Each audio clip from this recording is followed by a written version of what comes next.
Hello and welcome to another edition of the Ask Dr. Pickel show, where we help people find answers to chronic conditions and chronic symptoms. All right, so today I want to dive right in with what we call our research update edition. And then today, in fact, let me push that up there. All right, so today we are talking about gliadin, kind of a different word there, and cross reactions. And so we're going to get into this a little. And what does this mean? And is this even a fun topic to talk about? And I'll tell you why it's very interesting. And I think it's pretty foundational to your health that you know this information. Because if you don't, it could be definitely life-changing for you. If you do, this may expand on what you already know about a lot of this information. All right, so let's start off here kind of explaining a couple of things. So we all kind of know of course we know what wheat is. It's in bread, it's in, pastas, it's in, I mean, just so many things wheat is in. I mean, it's in more things than you can think of. And, wheat has been really villainized because it creates some trouble for a lot of people, and some people unknowingly. And wheat does, in fact, if you look historically, they have pictures of wheat of what it looked like 100 years ago plus compared to what wheat looks like now. It definitely looks different, and understandable. Farmers have created ways of making the crop to where they can make more wheat with less work.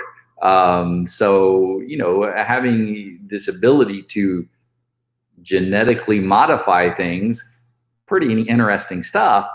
But does it change things for our body? Yeah, that's part of this. The thing to understand with this too is that in wheat, let me see here.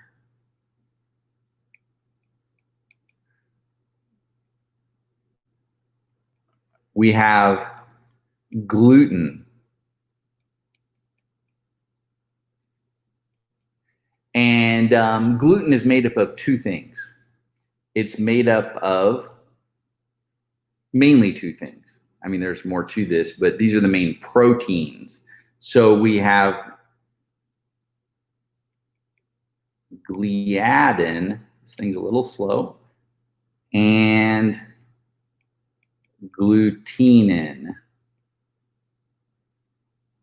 So we're not going to talk as much about glutenin as we are gliadin, because gliadin is what this study's about. And I'll pull up the study here in a minute, because gliadin, especially what they call in science alpha gliadin, which is one of the proteins in wheat, seems to be the most reactive with our immune systems, and especially in people who have chronic health issues, autoimmune conditions, which we'll kind of talk about why here in a moment. But the thing is sometimes when people eat things that have wheat in them or wheat, this gliadin gets in the system, and the immune system says, hey, this might be a problem here. This looks like an enemy.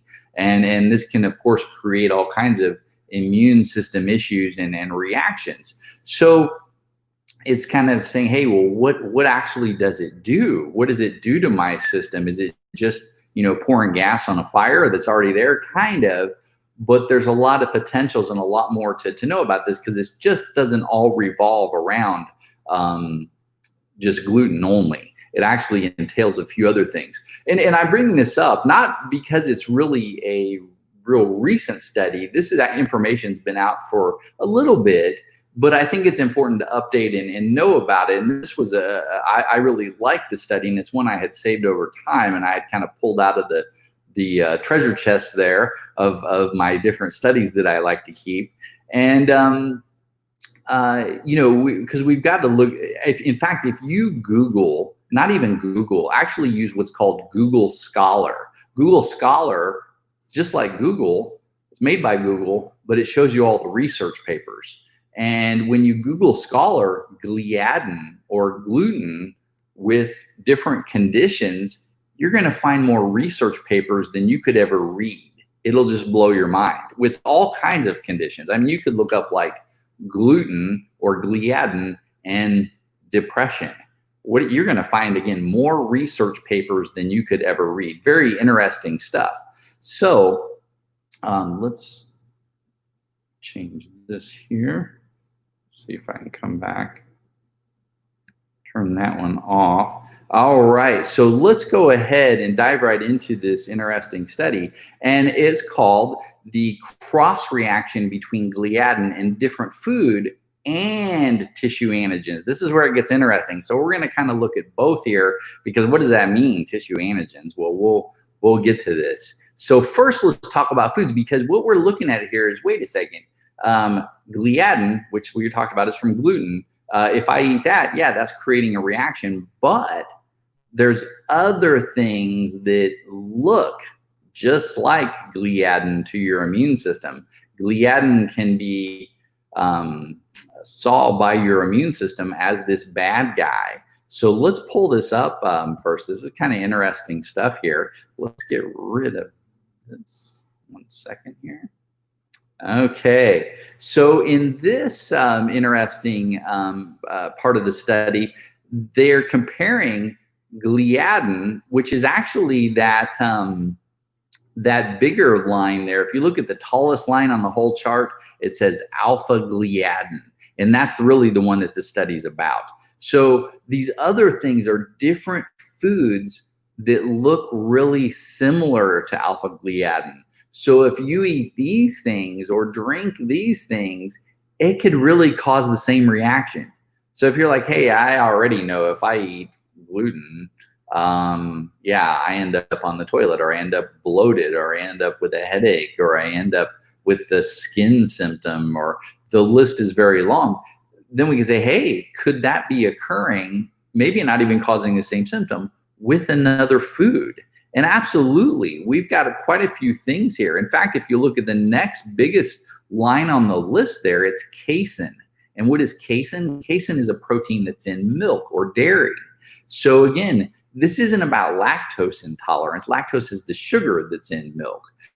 This is a protein that's in dairy called casein. And casein, again, let's say, hey, it's like every time I drink milk, yeah, I get bloated. Well, maybe you might have a casein issue, but you may also have a gluten issue too. So you can't just dismiss it because different foods give you different symptoms. There's kind of a way to go about this to maybe find out a little more for sure. It's interesting, right next to that is another one called casomorphin, if you look kind of closely at that. Casomorphin is a morphine derivative from dairy or casein. And what that means to you is that some people are very addicted to dairy. And that's because of these morphine derivatives. These go to the brain and become highly addictive.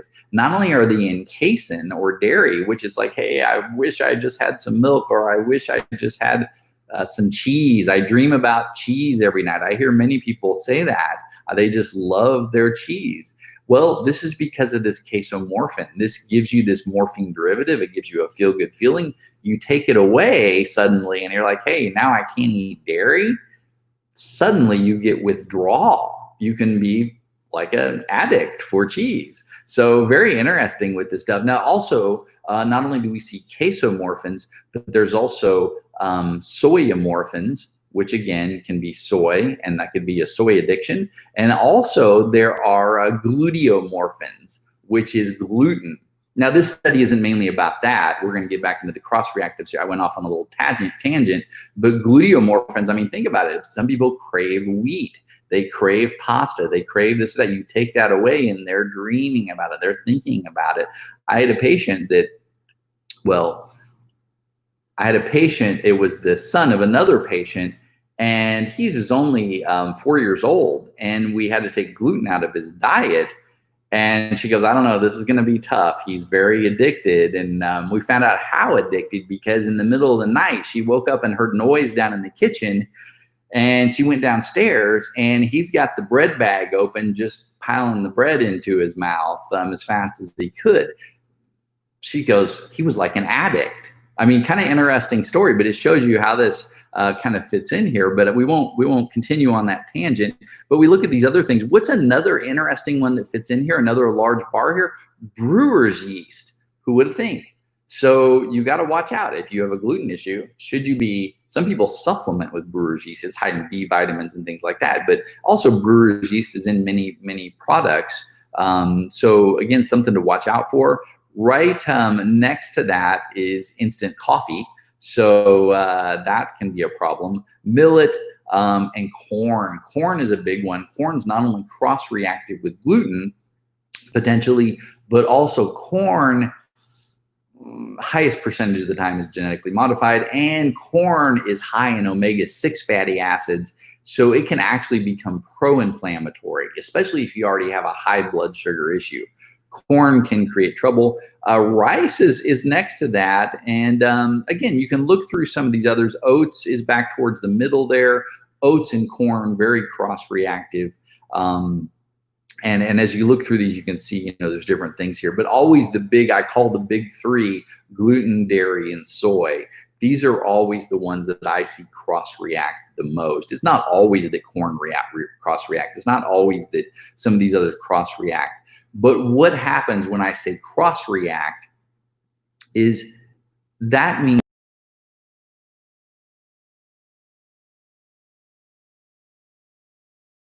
that your immune system sees these proteins in your gut and it says, hey, I think that's a bad guy. Let's attack it.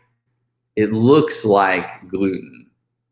Or gluten looks like something else that we think is a bad guy, so let's attack it. Now, why is this occurring? Why is my immune system attacking these foods? We're going to get to that here in a minute, or at least a theory behind that. But again, just to know that, hey, if I eat this or this or this, yeah. And here's the other side of that too, is every time you potentially eat these things, do they have to cause symptoms right away? No, I'm going to go ahead and put this out there. If you react to a food, you don't have to get the symptom right away. It may be, the typical window is 72 hours. I've seen it even go more, but typically it's 72 hours. So if I eat a food today, I may not get the symptom of that till 3 days later. And I'd be like, oh, why am I so bloated today when I woke up this morning? I didn't. And then we think about what we ate the night prior. Because usually if we eat something, we're looking something to react then, or, hey, I ate this and I got a rash in the next couple of hours on my skin. Yeah, or I ate this and I started wheezing or coughing or getting a bunch of phlegm in my throat. Yeah, these are immune system reactions. Why would it occur in the lungs like asthma? If you remember from our past information, the immune system in your gut is the same immune system that's in your lungs, your sinuses, your mouth and throat, your skin, all that immunoglobulin A system. So we can get reactions anywhere, and it doesn't even have to result in that because we also know that gut inflammation equals brain inflammation. So these can go together too. But definitely that reaction doesn't have to occur within that little, hey, I just had this reaction. Again, always remember it can be days later. So you have to be cautious in figuring out what food it is, because you don't want to have a bunch of things coming in at the same time, because then you won't know what it was that you reacted to. All right. So another interesting thing, and I think this is more interesting than foods reacting with foods, these proteins that look like each other. And we think of protein, we think of like meat and things like that. No, everything that we eat, as far as meats, veggies, things like that, there's protein in there. These proteins, which break down into what are called peptides, and these, of course, even break down further into amino acids. But again, our gut recognizes these things and reacts. All right, so next, this is even more interesting, I feel. So remember, we've got our first thing on the list here, that tallest line on the list, alpha gliadin. That's what we're kind of testing against. That's that gluten derivative. So what's it reacting with? What's the next biggest line on here? In fact, they kind of spelled this a little off. There's a P on there, but it's Asia ganglioside. What the heck is that? Well, let's just talk about it this way. That relates to the brain. So if your immune system sees gluten, it can say, hey, that gluten looks like a bad guy. Attack it and attack anything else that looks like it. So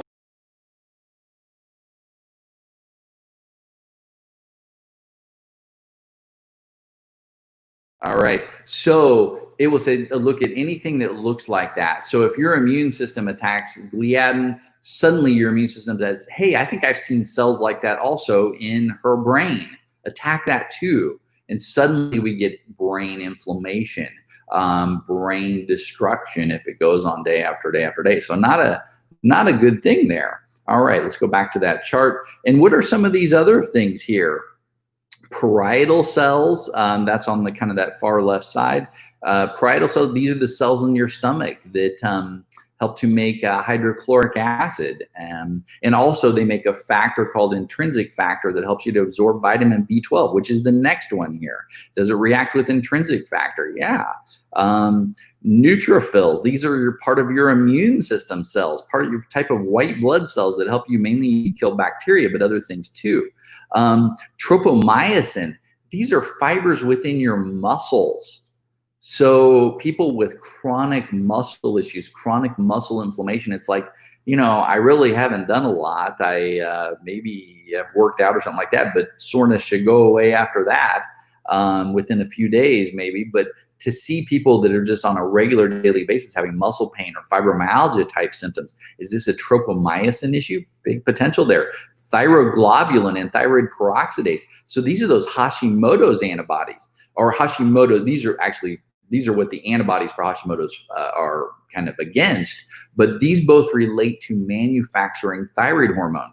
So you eat gluten, you increase the attack on your thyroid and its ability to make thyroid hormones. Not a good thing.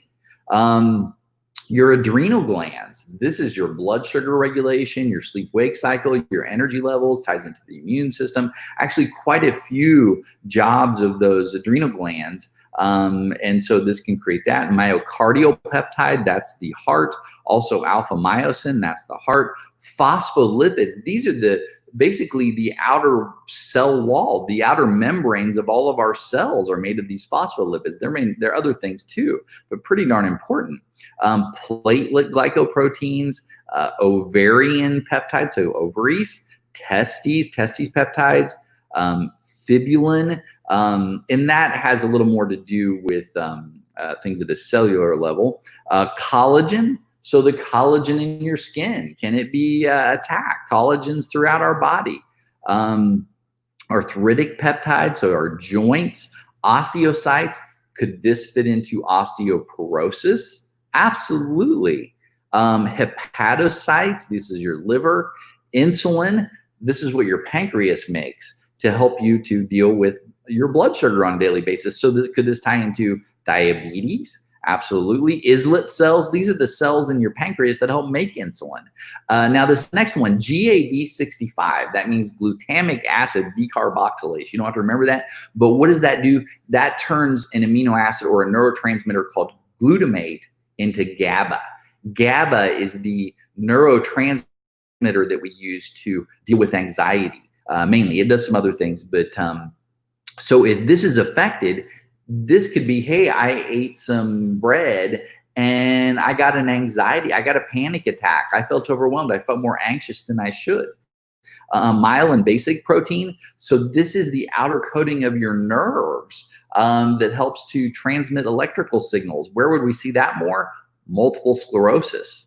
We talked about the axial gangliosides. Then we've got alpha and beta gliadins, which are kind of tying into the same type of proteins in wheat.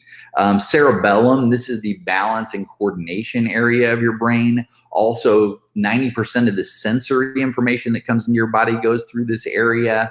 Actually, the cerebellum does all kinds of things. I sometimes call it the mini-me brain. So pretty important. And then synapsin, which is another protein or another transmitter, let's put it this way, that helps with communication between cells. So pretty darn important with all these things. So, if you already have a chronic health condition, if you already have an autoimmune condition, do you need to look at your diet? Absolutely. Could it be driving your symptoms? Could it be creating symptoms and problems that you're having? Absolutely. And not just gluten, but again, these other foods. So, what do you do about this? Well, there's a few things. Number one, you got to clean out the diet. That's a number one. Now, is that forever? Maybe, maybe not. But clean out the diet. Take out all the gluten, dairy, soy, and potentially corn. Some of these other things, these what we call reactive, potentially reactive foods. Some of you already know what they are. Some of you are already like, yeah, I know when I eat this, I feel this. And some of you actually get an allergic response with foods. That's a little different than what we're talking about. That would be like I ate a peanut and I ended up in the emergency room because I had anaphylactic shock. No, this is, I mean, you could have an allergic reaction to these things, but these are more food intolerances that affect a different type of the immune system, mainly IgA. And so this can spark off inflammation in the gut. And again, it can cause your immune system to attack these other areas of the body that we just went over. Kind of scary. So then we've got to say, what could be driving this? What could be causing my immune system to attack gluten and then attack me? So that's why we've got to look deeper, because you could take all the foods out and you could do that day after day. And in fact, with many people with these issues, it's like, gosh, it's gluten, dairy, soy, and now it's corn, and now it's this, and now it's that. And then it keeps getting a longer and longer list. And before you know it, they can barely eat anything. Is that normal? No, it is not. Is it something you have to live with? Hopefully not. So the thing is to find out what's driving the immune system. Why is your immune system on red alert all the time? Why is it attacking things that it shouldn't? If this were a real problem, if gluten were the sole evildoer of all the evils in life, then everybody would have a problem.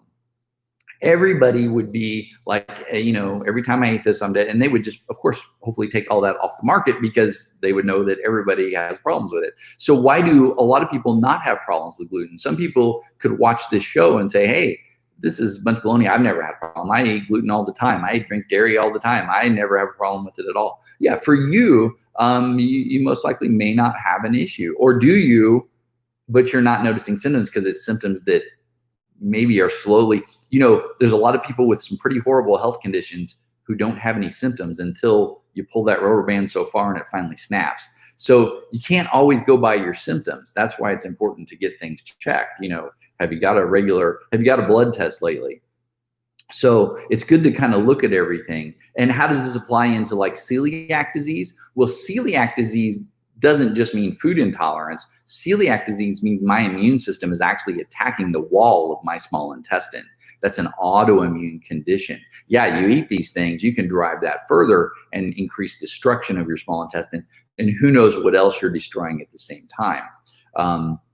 But back to our topic of what can be driving this. And this doesn't relate to the study. The study was just more about, hey, gliadin, or this part of gluten, it can cross-react with not only other foods, it can cross-react with tissues in our body, proteins in our body, and this can create more and more problems for people. Now, as a sidebar that I'm adding to this is that we've got to look deeper at what's causing the red alert of your immune system to stay on all the time. What's driving your immune system to attack foods, to attack you, to attack other things. And that's why we've got to test and find those things out. Is it my immune system is compromised by heavy metals or chemicals, and this has left the door open to bad guys? So whenever I eat something, let's put it this way, the foods that we eat, believe it or not, let's say vegetables, fruits, meats, they have little guys in them.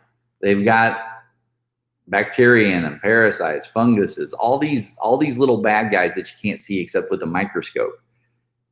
When you cook it, yeah, does it kill most of it? Maybe. Does it go inside it? If you wash it, does it get them all off? Maybe, maybe not. They're microscopic.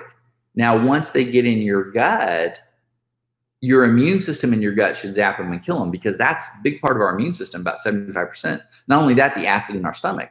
But if those areas are not functioning properly, if your immune system is compromised by heavy metals, chemicals, other infectious agents, things that are already in your system, then you've dropped down the security team. Now there's, instead of 20 guys on the security team, now there's maybe only one. You can't catch it all. Now, the problem is, though, is now we're getting fires in the house every time we eat. And then we've got to say, okay, what's happening too is when these bad guys come in our gut because they pass security, now we've got bad guys thriving in our gut. We could have parasitic issues. We could have bacterial issues. There's quite a few issues. We'll do another show more on potentials with the gut, but we've got to look deeper, because what I find commonly, and what I have found even in myself personally, is that you get rid of these bad guys, you clear these bad guys out, you take away the things that compromise the immune system. Not only does the immune system rise up and get stronger and it's able to withstand, but then basically the immune system helps to kill a lot of these other little bad guys that are living in your gut. Plus there's other ways we can help to kill those bad guys. Then the immune system calms down. The red alert gets turned off, inflammation drops, the gut starts to actually heal. And then it's like, hey, I actually ate that accidentally and it didn't bother me this time. What's that about? We won't talk about that as much more in this show, but there are answers and solutions for these issues. And I think that's important to know, that potentially you may not have to live with this. But for right now, if you're suffering with these issues, be careful with these foods, because it can be driving inflammation. It can be driving your problem. I hope everybody enjoyed the show today. There were a few comments here.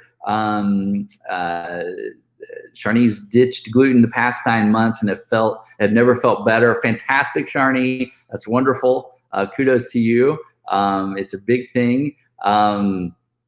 There's another person here. Let's see here. Good info. Good to see you. Yeah, thank you. Yeah, it is. It's very important, very interesting information. I hope everybody enjoyed today, and God bless. And don't hesitate to share us on Facebook and YouTube. And I will see you on the next show. I think actually we've got another one coming up tomorrow. So, all right. Have a great day. God bless.